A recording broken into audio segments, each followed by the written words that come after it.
Сөз депутат Жүргенбаев Жанболат Әкебайұлына беріледі. Рахмет, Маулен Сағатханұлы. Депутаттық сауал Қазақстан Республикасының премьер-министрі Олжас Бектеновке бағытталады. Құрметті Олжас Абайұлы, 2022-2024 жылдары аралығында Қазақстан Республикасы парламенті сенатының аграрлық мәселелер табиғатты пайдалану және ауылдық аумақтарды дамыту комитетінің депутаттары Қазақстан Республикасының үкіметіне 50-ден аста депутаттық сауал жолдады.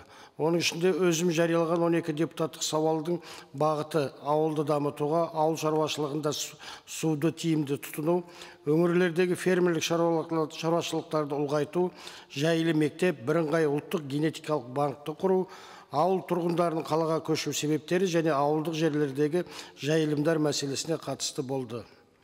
Үкімет тарапынан депутаттық сауалға берген ресми жауаптары көңілге қонымсыз. Яғни іс жүзіндегі көптеген амбициялық жобалар қағаз жүзінде ғана қалып, бір мемлекеттік бағдарлама межелеген индикаторларға қол жеткізілмеген.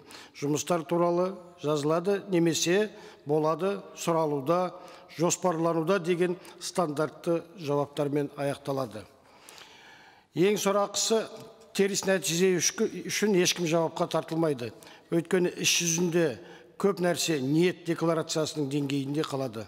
Мұны немқұрайлық немесе сол жауапты жолдағы мемлекеттік қызметкерлердің министрліктің немесе мемлекеттік органның жауапты азаматының кәсіби деңгейін көрсетеді деп ойлаймын.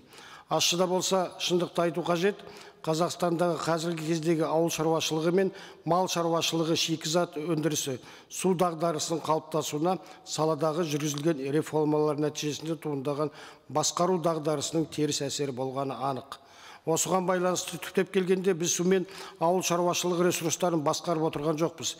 Тек сұранысты ғана, яғни тұтынуды реттеп отырмыз. Қазіргі уақытта Қазақстанда шикізат пен оны өңдеудің бастапқы өнімдерін өндіруге бәсекеге қабілетті өндіріс орындары бар. Осы орайда шикізат өндірісін салаларын дамытудан қатар өндіруші өнеркәсіптің өсуін ынталандыруға республиканың экономикалық саясаты мен даму стратегиясын жедел қайта бағыттау қажет. Сонымен қатар экономиканы әр тараптандыру жөнінде кәсіпкерлердің алатын орны жөнінде тағы бір мәселе ауыл шаруашылығы өндірісіндегі шағын және орта кәсіпкерді дамыту мәселесін қайта қарастыру қажет. Шағын және орта бизнестің негізгі мәселесі салықтан босату емес. Қазақстанда тиімді әлеуетті сұраныстың жоқтығы. Сондықтан агробизнес ортаны жақсарту мәселесіне үлкен көңіл аудару қажеттігі туындап отыр. Агробизнес мәселесінің кешенді шешімін табу үшін олардың өзара тәуелді түрде дамуын ұйғаратын жалпы бағдарлама дайындалып, агробизнестің қалыптасуы мен дамуының барлық жағдайы қарастырылуы тиіс. Тек сонда ғана нарықтық экономикасы бар. Басқа дамыған елдердегідей агробизнестің ел экономикасындағы рөлі мен мәнін жоғарылатуға болады. Мұндай үрдістер аграрлық өнеркәсіпке тәуелді болып қалған елдерге қызу жүріп жатыр. Оған Австралия, Бразилия, Жаңа Зеландия, Корея елдері мысал бола алады.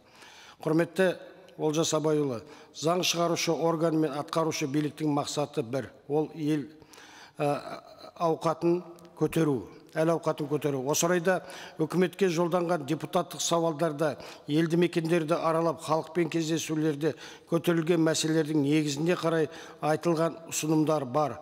Оған өзіңіз жеке дара сараптама жасап, нақты шешімдермен жауап береді деп сенемін. Аталған мәселелер бойынша заңнамамен белгіленген мерзімде жазбаша түрде жауап қайтаруыңызды сұраймын. Сауалдың толық мәтіні жолданады. Рахмет.